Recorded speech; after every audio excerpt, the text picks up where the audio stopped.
Good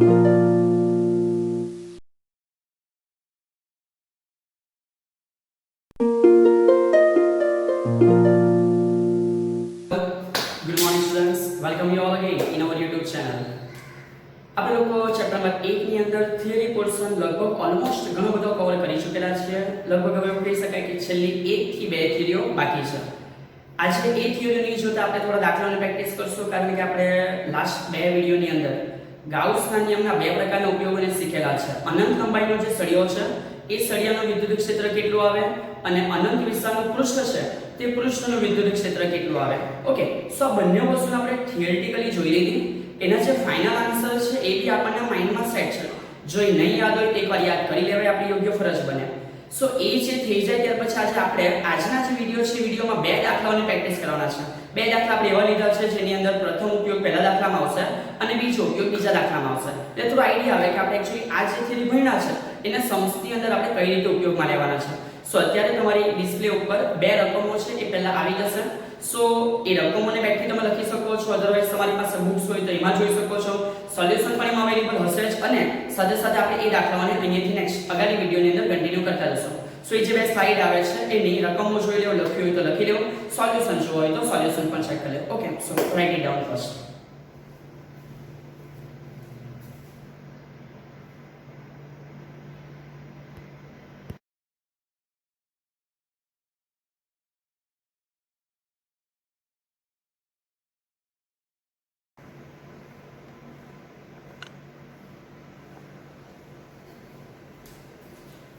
okay, so કામ start કરતા જઈએ. બે દાખલા આપેલા છે, રકમ તમે લોકો લખી લીધી હશે. સો સૌથી જે પહેલા દાખલો જોવાના છે એ સ્વાધ્યાયનો દાખલો છે. સ્વાધ્યાય આપતા છે ચેપ્ટર નંબર 8 ની અંદર આપણે અત્યારે જે કરવાના છે સ્વાધ્યાયનો દાખલો છે. સ્વાધ્યાયનો દાખલા નંબર 1.23. હા, ચેપ્ટરમાં ઘણા બધા દાખલાઓ છે. આપણે વિડિયોમાં મેક્સિમમ એવા દાખલાઓને કવર કરવા હાલ પ્રયત્ન કરી રહ્યા છે જે વિડિયોના માધ્યમ દ્વારા તમે ઈઝીલી શીખી શકો અને જે એક્ઝામ માટે પણ અગત્યના દાખલાઓ છે, રાઈટ. સો 1.23 ની શરૂઆત કરવા પહેલા આપણને એક સમીકરણ આવડવું જોઈએ. સમજો સમીકરણ શું છે.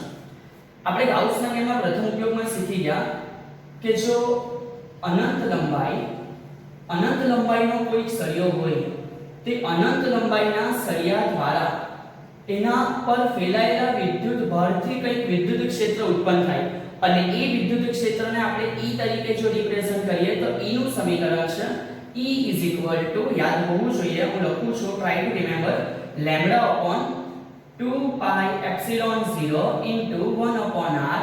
બીજું કે અહીંયા જે વિદ્યુત ક્ષેત્ર છે ત્રિજ્યાવર્તી હતું એટલે આપણે સદિશ સ્વરૂપે લખશું તો અહીંયા આપણે r લખવું પડશે. ક્લિયર? સો આ ઇક્વેશન તમને જસ્ટ માઇન્ડમાં ખાલી સેટ હશે, દાખલો સમજવા માટે બહુ ઈઝી રહેશે. સમજો રકમને તમે જોઈ હશે તો તમને કે શું કીધું છે.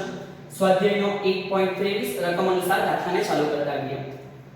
તો એની અંદર લોકો કેવું કીધું છે કે એક સળિયો છે. ઓકે, એ સળિયો જે બી છે એ પોતે ઇન્ફિનિટી લંબાઈનો છે. તો સમજો કે આ આપણે લોકોના જે થિયરી હતી એ થિયરી પ્રમાણે સેટ થાય છે કે સળિયો પોતે અનંત લંબાઈનો છે.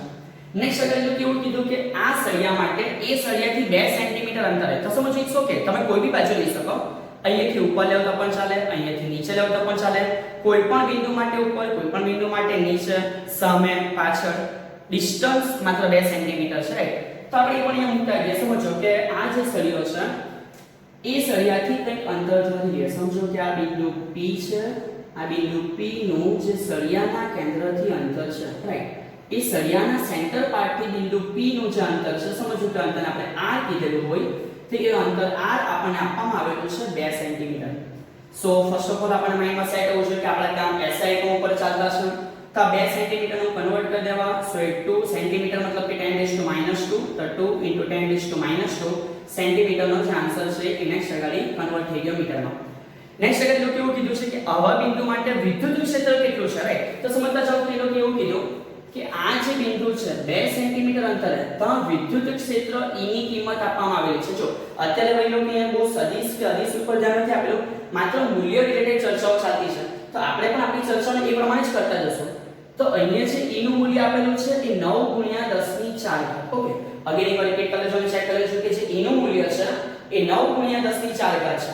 પણ ફ્રેન્ડ્સ, સ્ટુડન્ટ્સ અહીંયા સમજવું જરૂરી છે કે એકમ શું SI છે કે નથી. બંને પ્રકારની પોસિબિલિટી જોઈ લઈએ.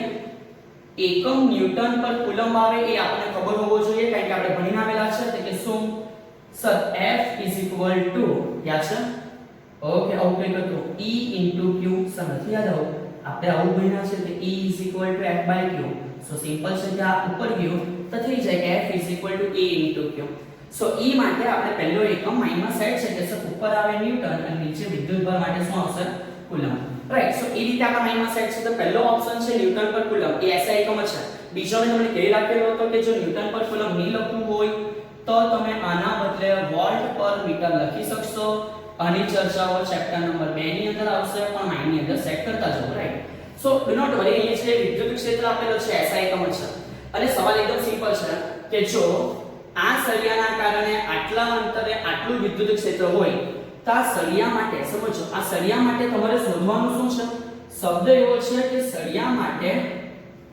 વિદ્યુત ભારની રેખીય ઘનતા આપણે મેળવવાની છે અને બીજું કે વિદ્યુત ભારની રેખીય ઘનતા લેમ્ડા તરીકે દર્શાવાય એ આપણને આવડતું હોવું જોઈએ લેમ્ડા ક્વેશ્ચન માર્ક આ આપણો ક્વેશ્ચન થયો ક્લિયર હોપ સો તમારા માટે હવે આ બધી વસ્તુ સમજવી બહુ ઈઝી થઈ ગઈ હશે કારણ કે જસ્ટ આઈડિયા આવી ગયો કેસ કયો છે અનંત લંબાઈનો સળિયો એના માટે વિદ્યુત ક્ષેત્ર આપી દીધેલું છે તો જસ્ટ માઇન્ડ એટલું ફોકસ કરાવવું પડશે કે વિદ્યુત ક્ષેત્ર આપેલું છે એનું સમીકરણ મને ખબર છે ડિસ્ટન્સ પણ આપવામાં આવેલું છે તો ડેફિનેટલી મને લેમ્ડા મળવાનું છે સો જસ્ટ આપેલી વેલ્યુને પુટ ડાઉન કરવાની છે અને આપણે આપણો આન્સર ફાઇન્ડ આઉટ કરવાનો છે તો એ પદ્ધતિથી આગળ જોતા ગયા શોધન આવતા છો સો સિમ્પલ ઇક્વેશન કે અનંત લંબાઈના સળિયા માટે આ અનંત લંબાઈના સળિયા માટે આપણે ઇક્વેશન થી ક્લિયર છે કે sir E λ/2πε0 okay λ/2πε0 into 1/r અત્યારે દિશા માટે જરૂર નથી કારણ કે ત્રિજ્યાવર્તી જોવાનું છે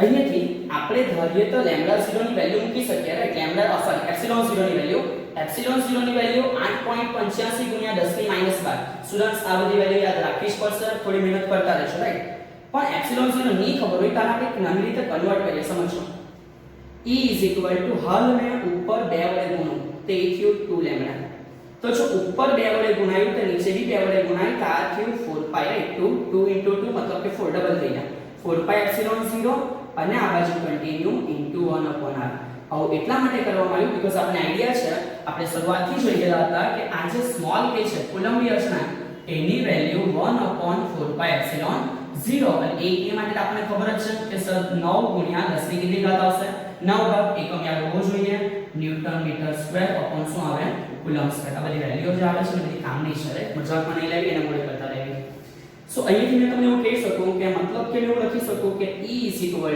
ઓકે આ 2 લેમ્ડા છે સો આ 2 લેમ્ડા 1/4πε0 એના આપણે સ્મોલ કે કહીએ સો આ થયો સ્મોલ કે અને આ છે 1/r એટ ધ એન્ડ આપણે આન્સર માટે લેમ્ડા શોધવાનું છે સો જસ્ટ અહીંથી લેમ્ડાની સૂત્ર કરતા બનાવો તો અત્યારે આપણે એવું કહી શકીએ so finally lambda okay so lambda આ 2k નીચે જશે અને આ ઉપર જશે સો E r divided by 2 k so divided by આવશે 2 k સો નેક્સ્ટ ફાઇનલ હવે માત્ર વેલ્યુ મૂકવાની બાકી છે સો જે E છે વિદ્યુત ક્ષેત્રે આપેલું છે કે સર 9 × 10 ની કેટલી ઘાત લેવાની છે 4 r ડિસ્ટન્સ 2 × 10 2 × 10 2 divided by 2 અને વેલ્યુ ઓફ k આપણને ક્લિયર છે કે 9 × 10 ની કેટલી ઘાત હશે 9 so finally just check okay સમજો કેલ્ક્યુલેટર નું કામ છે તેથી તમને આઈડિયા આવી ગયો રાઈટ ને સો 9 9 કેન્સલ 2 2 કેન્સલ સો ફાઇનલી આપણે 10 ની ઘાત જ બાકી રહી સમજો 10 ની ઘાત કેટલી બાકી રહી આ 9 ઉપર જશે તો માઈનસ થશે 9 ઉપર જાય કેટલી થાય માઈનસ -9 અને -2 મતલબ કે -11 અને એમાંથી 4 એલિમેન્ટ થઈ ગયું તો હું કહી શકું કે આ 10⁻⁻7 બન્યા ઓકે લેમ્ડાનો એકમ આપણે ભણેલું છે કે લેમ્ડા q/l આવે અને q/l આવે એટલે એનો જે એકમ રેડી થાય સિમ્પલ છે કે એ એકમ ઉપર કુલમ્બ અને નીચે શું આવશે મીટર આઈડિયા આવશે સો આના માટે જે એકમ રેડી થયો એ છે કુલમ્બ પર મીટર પણ આને બીજી વસ્તુમાં બી કન્વર્ટ કરીએ સમજો આ લેમ્ડા =10⁻⁷ છે ને તો 10⁻⁻1 10⁻�6 લખી શકું તમને આઈડિયા આવવું જોઈએ રાઈટ જસ્ટ એને શરૂ પાઈ દો 10⁻⁻1 નો મીનિંગ થાય 1/10 રાઈટ અને 1/10 નો મીનિંગ થાય 0.1 સો આ થઈ ગયું 0.1 અને આ -6 ભેગું થઈને એ થઈ જાય માઇક્રો કુલમ્બ પર મીટર એટલે કે મીટર ઇનવર્સ. તો આ રીતે આપણો ફાઇનલ આન્સર જે બુકમાં આપ્યો છે એ રેડી થશે. ઓકે સ્ટુડન્ટ્સ, કદાચ તમને એવું કોમ્પ્લિકેશન્સ લાગે છે અહીંયા સુધી નથી જોવું, ડુ નોટ વરી, આ પણ તમે જે લાવો છો એ પણ તમારો આન્સર જ છે. સો જ્યાં સુધી અટકશો ત્યાં સુધી બધું ચાલી જશે, પરંતુ એમસીક્યુ ની અંદર ઓપ્શન જો નીચે વાળો હોય તો ડેફિનેટલી આપણે નીચે સુધી જવું પડે. સો આ રેડી થયો આપણો પહેલો દાખલો, મતલબ કે સ્વાધ્યાયનો હાલ 1.23 માં, અને પછી બીજો દાખલો કન્ટિન્યુ કરીએ. સો જસ્ટ એકવાર દાખલાને પણ ચેક કરી લો.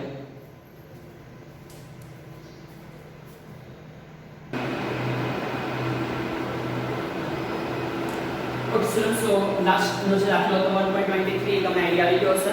નેક્સ્ટ આગળ વધતા કે હવે પછી જે સમજ કરવાના છે એ છે આના પછી નેક્સ્ટ મતલબ કે સ્વાધ્યાયનો 1.24. ઓકે 23મો જે દાખલો હતો એ અનંત વિસ્તારના સળિયા માટે હતો.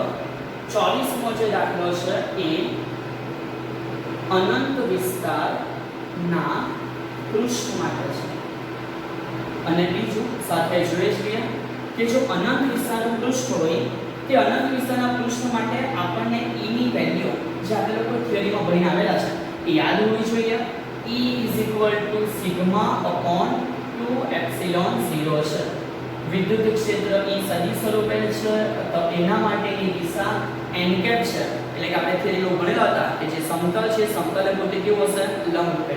જો આ વિડિયો નહીં જોવાયેલા હોય કે કન્ફ્યુઝન હોય તો બેટર છે કે પાછળ વિડિયોને એકવાર જોઈ લેવાનો, વધારે સમય નથી જવાનો, પણ માઇન્ડની અંદર ક્લિયર રાખીને જ બધું ભણતા જજો. કારણ કે આ ચેપ્ટર જેટલું સ્ટ્રોંગ હોય હવે પછીના ચેપ્ટરને ભણવાની કેટલી સરળતાથી ઈઝી રીતે આપણને બધી વસ્તુ સમજ પડતી જશે, રાઈટ?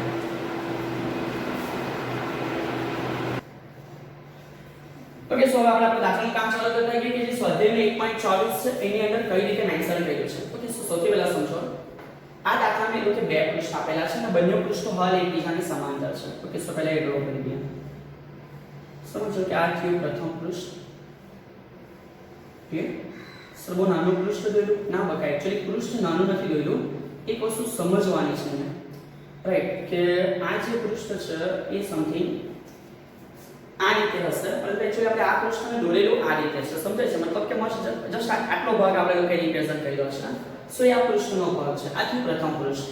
અને સિમિલરલી એવી રીતે આ બાજુ લઈ લઈએ બીજું પૃષ્ઠ છે. ઓકે સો આ પ્રથમ અને આ બીજું, આમ બે પૃષ્ઠો એકબીજાને સમાંતર મૂકેલા છે. જસ્ટ હવે એઝ્યુમ કરો. ક્લિયર?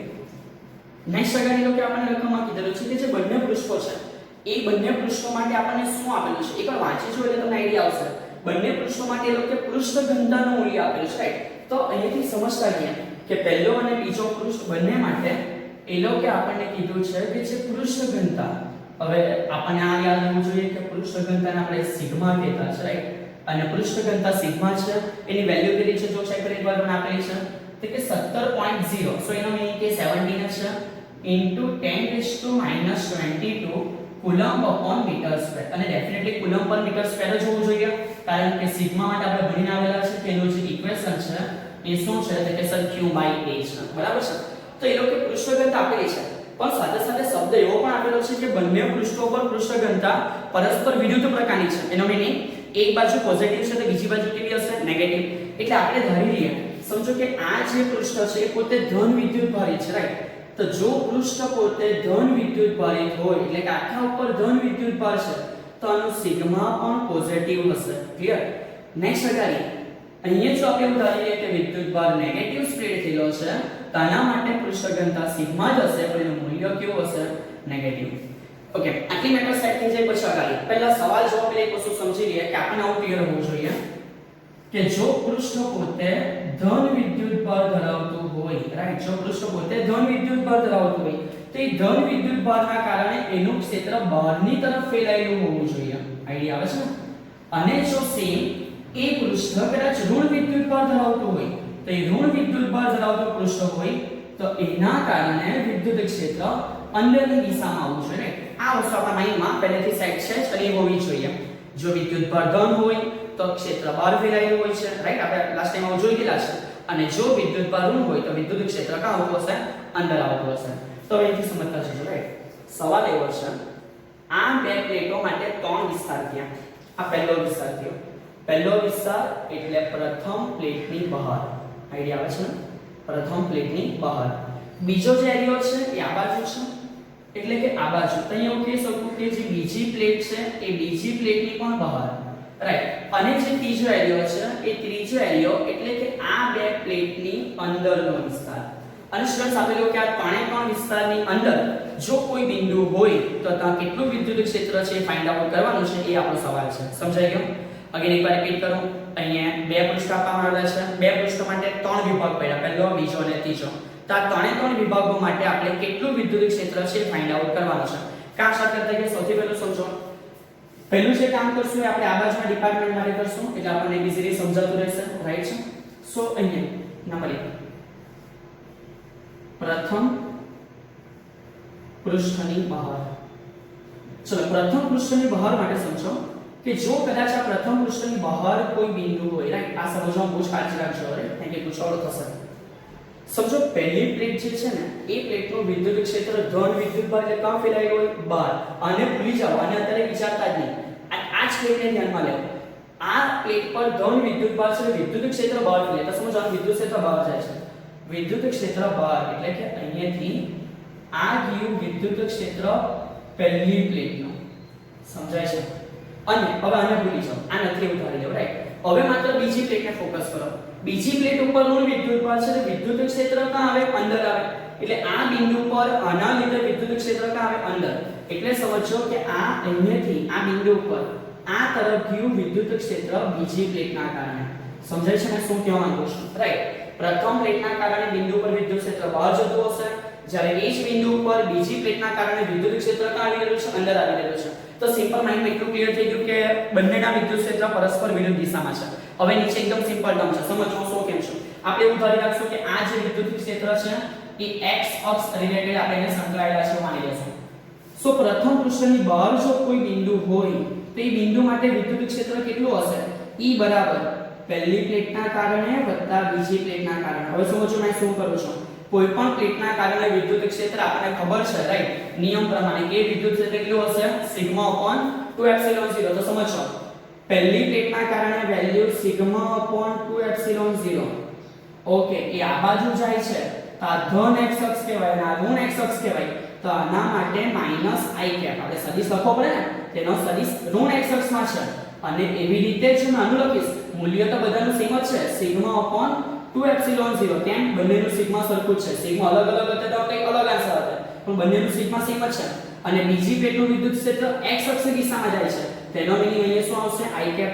તો ફાઇનલી તમે સમજી ગયા, જેટલું પોઝિટિવ એટલું નેગેટિવ. સો ફાઇનલી આન્સર કેટલો થશે? 0. આમ પ્રથમ પ્લેટની બહારના ભાગે જે વિદ્યુત ક્ષેત્ર છે એ કેટલું આવશે? 0. આ જ ખંડા સીધો અહીંયા પણ એપ્લાય થાય કે નહીં થાય? રાઈટ. ઉતાવળ રાખીને સમજી ગયા. સમજો કે બિંદુ કદાચ અહીંયા હતા, રાઈટ. તો એ બિંદુ માટે પ્રથમ પ્લેટનું વિદ્યુત ક્ષેત્ર ક્યાં જાય? બહાર. સો એ જે પ્રથમ પ્લેટનું વિદ્યુત ક્ષેત્ર છે બહાર જતું છે E1, અને જે બીજી પ્લેટનું વિદ્યુત ક્ષેત્ર છે અંદર આવતું હોય કારણ કે ઋણ છે તો આ થયું E2. અગેન એકવાર અહીંયા વિરુદ્ધ દિશાઓ ક્રિએટ થવાની. સો સેમ આના માટે જે આન્સર છે કે જે નંબર 2 ક્વેશ્ચન છે, રાઈટ. પ્રથમ પ્લેટની બહાર અને બીજી પ્લેટની બહાર. સો જે બીજી પ્લેટ છે એ બીજી પ્લેટની બહાર આન્સર શું હશે? તો કે એના માટે પણ સિમિલર આ જ આખો જે ફંડા રેડી થયો એ તમે અહીંયા પેસ્ટ કરી શકશો. હું સમય નથી કાઢતો વધારે, તમને આઈડિયા આવશે. સેમ એવી રીતે છે. ટોટલ E બરાબર પહેલાનું વત્તા બીજાનું. પહેલાનું પેલે બાજુ ગયું તો અહીં i કેપ પ્લસ આવશે અને પેલાનું આ બાજુ આવ્યું તો i કેપ બી આવશે minus. But at the end answer કેટલો રહેશે? 0.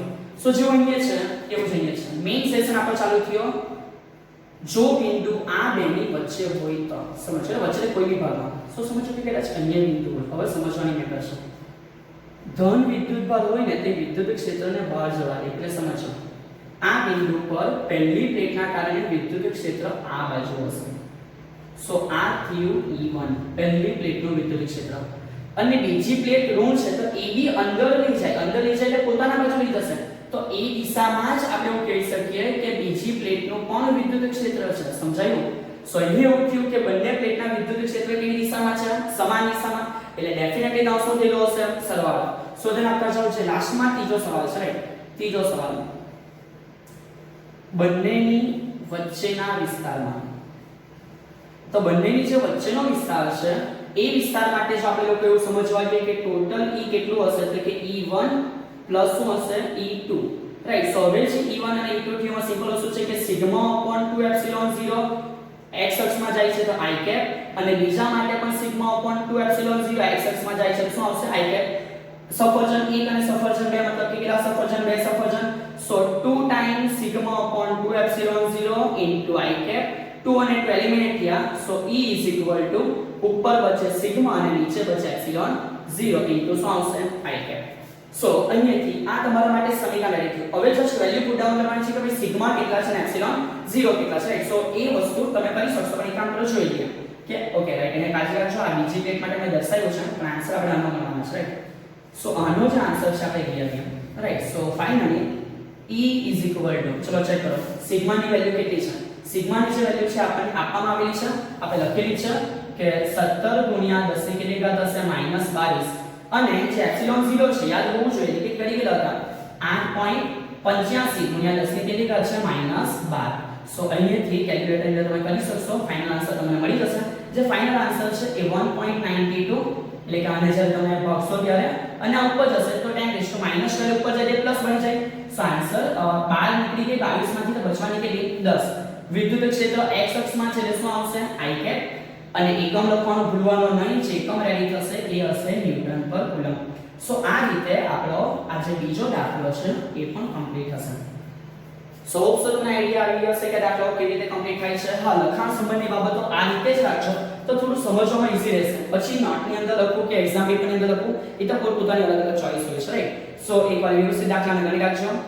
ઓકે સો સ્ટુડન્ટ્સ, લગભગ આપણે પ્રથમ ચેપ્ટરના બહુ એન્ડિંગ તરફ પહોંચી ગયેલા છે. પ્લાન એવો હશે કે અહીંયાથી હજુ બીજા 2 વિડિયો આપણે આ ચેપ્ટર પર બનાવશું, ત્યાર પછી નેક્સ્ટ આગળના ચેપ્ટરની તૈયારી પણ કરતા રહેશું. જો તમને આ વિડિયોમાં યોગ્ય રીતે સમજાતું હોય તો પણ જણાવતા રહેજો, જો કોઈ ઇશ્યુ આવતા હોય તો પણ જણાવતા રહેજો. અને હા, બીજું કે જો તમે યોગ્ય રીતે ભણી શકતા હોય તો આ વિડિયોને શેર કરતા રહેજો, બીજા વિદ્યાર્થીઓ સુધી પણ આપણે લોકો પહોંચી શકીએ. તો આ મહામારીનો જે સમય ચાલી રહ્યો છે એ સમયમાં બાકીના વિદ્યાર્થીઓ પણ ઘરે રહીને આ વસ્તુનો યોગ્ય રીતે લાભ લઈ શકે. Thank you all of you. જય હિન્દ.